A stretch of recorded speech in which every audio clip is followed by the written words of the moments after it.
Happy Sabbath, everyone. So, my topic today is about living on heaven's deadline. Uh, we all live by deadlines. If you are a students, there's a school deadlines. If you bought a house, there's a mortgage deadline. And when you have already house, there's a bills, electricity, water, and other deadlines. So, during the tax season, there's a tax deadlines. And sometimes, flight departures. Missing an important deadline can bring serious consequences. We are living in a borrowed time. God's prophetic clock is moving. And heaven is calling us to spiritual readiness before probation closes and Christ returns. Just imagine a man arrive at the airport only 5 minutes late. He begged the airline staff, please let me in. It's only 5 minutes late, but the gate had already closed. So his excuse could not reopen the door. The Bible teaches us that humanity is also moving toward a divine deadline. God is patient, but probation will not remain open forever.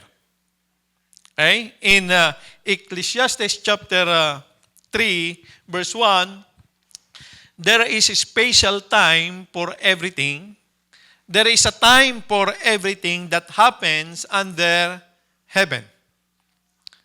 This verse reminds us that God works according to His divine timetable.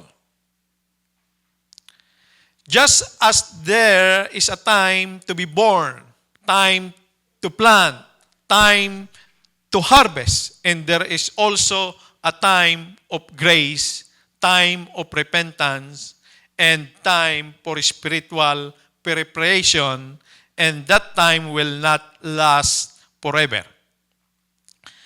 Point number 1, heaven has a prophetic timeline. So God's plan for history is not random. He has appointed times and prophetic events leading to Christ's return and the end of this world. From the prophecies of Daniel to the signs Jesus gave in Matthew chapter 24, Scripture reveals that heaven moves according to a divine schedule. In relation to heaven's deadline, this means that God's final events are unfolding according to His perfect timing. And the close of probation and Christ's coming will happen exactly when heaven has determined. Therefore, the message is urgent. Do not delay spiritual preparation because God's prophetic clock is moving forward, not backward. Okay? In Habakkuk chapter 2, verse 3, this message is about a special time in the future. This message is about the end, and it will come true. Just be patient and wait for it. The time will come, and it will not be late. So Jesus Christ's first coming occurred precisely when heaven had ordained.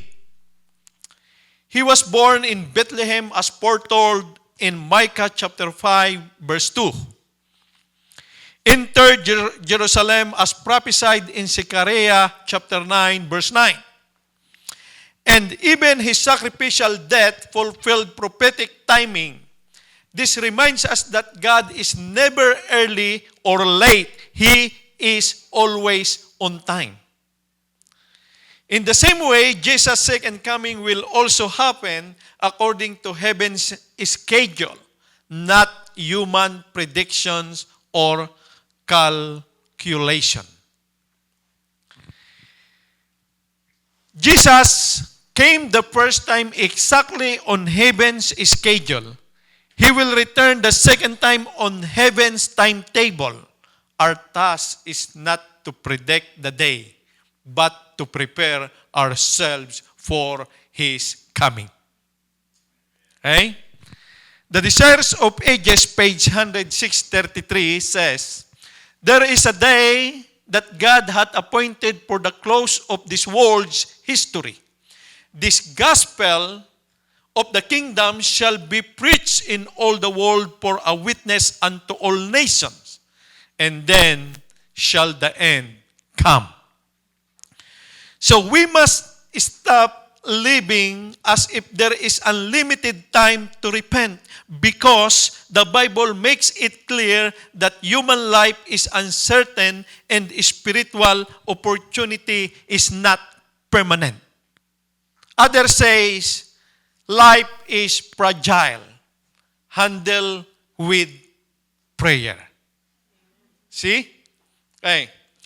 So God's grace is abundant and patient, but Scriptures repeatedly warns that there is a point where the heart can become hardened through continual delay, and the invitation of mercy should not be taken for granted.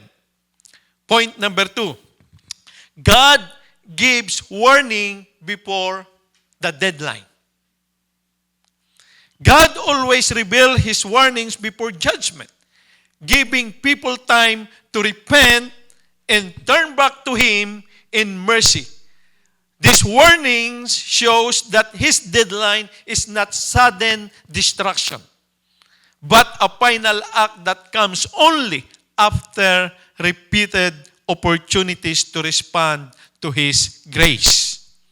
In Matthew chapter 24, verses 6 to 8, you will begin to hear of wars and rumors of wars. See to it that you don't panic. These things must take place, but the end won't have come yet. Okay? Because nations will rise up in arms against nation and kingdom against kingdom. There will be famines and earthquakes in various places. But all these things are only a beginning of agonies. So the spiritual message is clear. These events are not meant to create fear, but to awaken urgency, calling us to live ready, faithful, and anchored in Christ, because heaven's appointed time is drawing nearer. Okay? God has not left humanity without warning concerning the second coming of Christ. Through Bible prophecy, signs of the times, and gospel preaching, heaven has repeatedly warned the world. So we are blessed because Jesus already revealed what to expect before the end comes, giving us spiritual clarity and preparation time. This is a very different from the time of Noah. Because during the time of Noah, for about 120 years, Noah preached righteousness while building the ark. People heard the warning, but there was no visible sign of coming rain. That's why people said that Noah is crazy, because he making a big boat, the ark, but they did not experience the rain yet, even the small rain. Okay? So no precedent of global judgment like a flood. Because of this, they laugh at the warning. Okay? Continued normal life as if nothing would change. Then suddenly, when the door of the ark was closed, the rain came. And it was too late because the door is already closed. According to Dwight L. Moody, before God closes one door, He gives ample warning for men to enter while mercy still pleads. So God has always warned before He judges. Noah before the flood, Jonah before the Nineveh, Christ before Jerusalem's destruction, Moses before Egypt, and Lot before Sodom and Gomorrah. God always give us warning. We are truly blessed because God did not leave us unaware. He gave prophecy not to satisfy curiosity, but to produce readiness, urgency, and repentance. So the call is clear. Do not delay like the days of Noah. Respond while grace is still speaking, because the signs show that heaven's deadline is drawing near. Point number 3. A deadline called probation will close. So this truth reminds us that probation is not permanent. Heaven's mercy is patient, but it is also time-bound. Therefore, the urgent call is to respond to God today. While grace is still available and the door of opportunity remains open. If you don't not accept Christ yet in your life, this is the time. In Matthew chapter 25, verse 10, this is about the children's story. While the foolish ones were on their way to get some oil, the groom arrived. The 5 who were ready went into the wedding, and the door were closed. So this verse is a powerful picture of heaven's deadline and the close of probation. The parable of the 10 virgins shows that there was a time of preparation. The 10 has the same lamp they have. Okay? But the other 5 has an extra oil, and the other 5 no extra oil. So while they are waiting for a long time, those who are not wise, their oil become empty and gone. So they need to went out and get some. But when they arrive, the close of the banquet hall are already closed or were already closed. So this teaches us that there is a time when grace is openly available. There is a time when preparation must be completed. And there's a time when opportunity closes. So the shutting of the door represents the reality that heaven's invitation is not indefinite. God's mercy is abundant, but it is also accompanied by a divine timetable. God's grace is still calling, but the window to respond is not guaranteed to remain open. Do not delay your response to His love, but surrender your life to Christ while the door of mercy is still open. We are called to prepare. We are called to surrender. And we are called to stay faithful, because time is coming when the door will close and only those who are ready will enter with Christ. Great Controversy, page 428. When the work of investigation shall be ended, when the cases of those who in all ages have professed to be followers of Christ have been examined and decided, then probation will close. Salvation is free, but opportunity is limited. The urgency is not God's willingness to save, because He is very much willing. That's not the issue. But in human tendency to delay. That is the issue. The opportunity can be missed through procrastination, distraction, and hardened hearts. So while heaven's door of mercy is open, we are called to respond because the opportunity to choose Christ will not remain forever. Point number 4. This is the most important question for today. How should we live on heaven's deadline? Living on what we call heaven's deadline means recognizing that time is sacred. Life is temporary and Christ's return is guaranteed. You cannot stop the time. If your watch or your clock is operated by battery, and if you remove your battery, you can stop your watch, but you cannot stop your time or the time. Okay? So, it calls for lifestyle shaped by readiness, not delay, by purpose, not carelessness. Readiness means a daily walk with God, confessing sin, seeking forgiveness, and keeping our hearts aligned with the will of God, with the will of Jesus Christ, not just preparing at the last moment.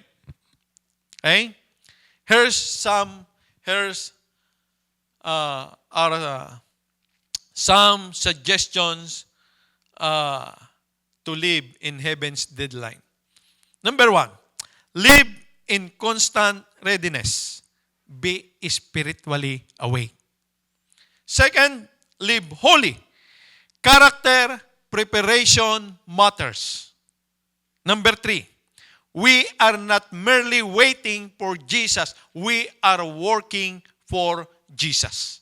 Number 4, live faithfully and obediently. Heaven's deadline calls for steady faith, not seasonal faith. We need to live for eternal focus because earthly life becomes clearer when seen through eternity. We stop living only for temporary gain and begin investing in eternal values, eternal character, eternal relationship, and eternal service for Jesus Christ. Keep your minds thinking about things in heaven. Do not think about things on the earth. In Revelation chapter 14, verse 12, this is why God's people need to keep true to God's word and stay faithful to Jesus. In other version, here is the patience of the saints. Here are they that keep the commandments of God and the faith of Jesus Christ. So this verse describes the character of God's people in the last days. It is not merely a statement about belief, but a description of a lifestyle shaped by endurance, obedience, and deep trust in Jesus Christ amid final events of Earth's history. Because the time will come when the door of mercy will be closed, we must live with faithfulness and obedience to our Lord Jesus Christ. Point number 5. The deadline ends with hope. God's final dealings with humanity are not meant to destroy hope, but to complete it. A deadline, in a spiritual sense, refers to the close of probation, the moment when every decision for or against Christ becomes final. Yet, even this solemn reality is rooted in God's loving character. He does not give deadlines to limit grace, but to bring clarity, decision, and assurance.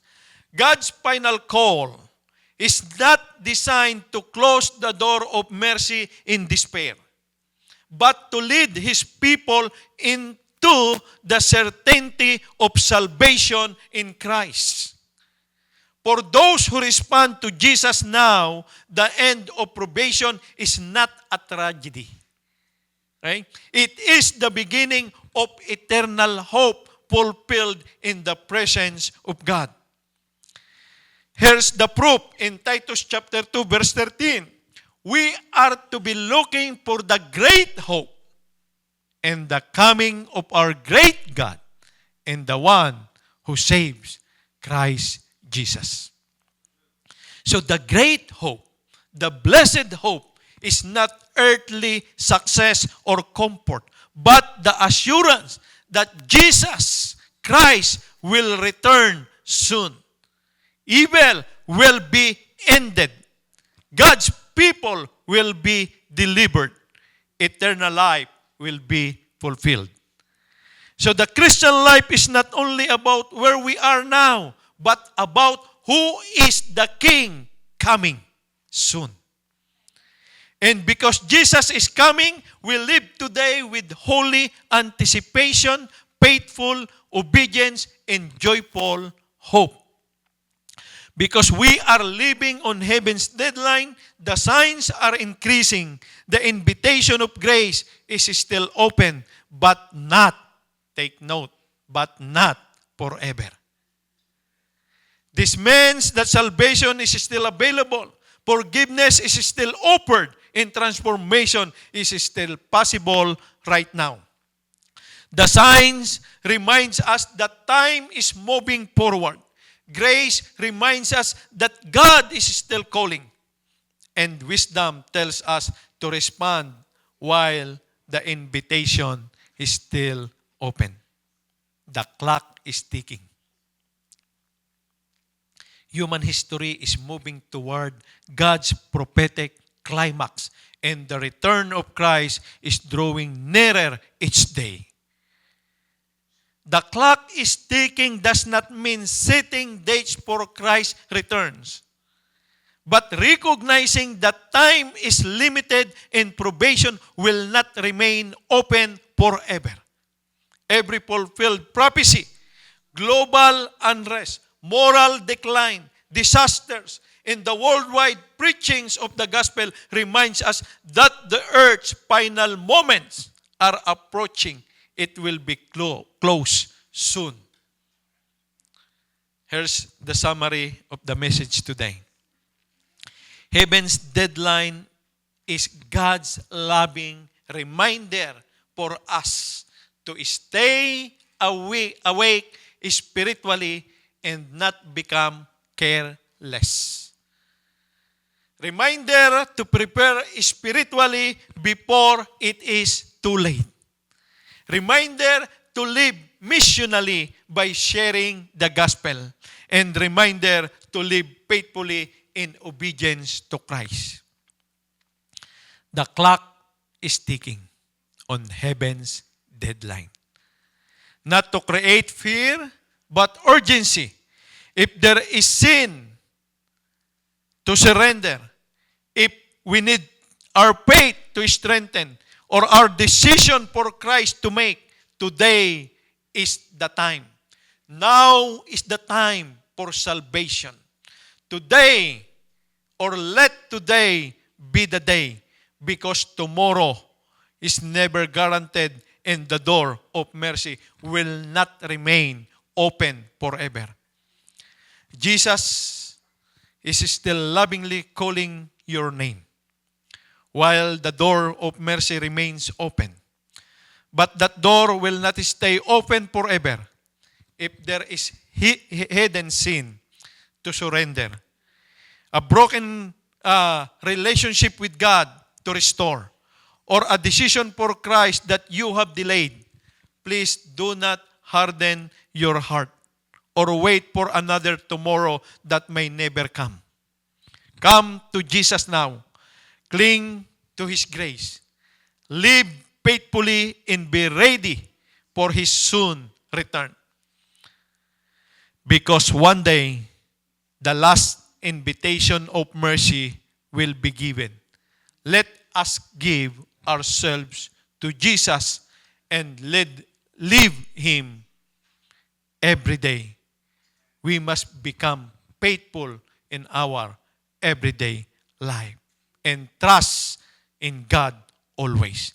May the Lord bless us all. Let's pray.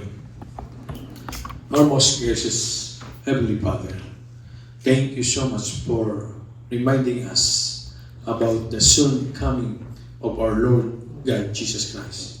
Thank you so much for always guiding us and give us wisdom to prepare ourselves.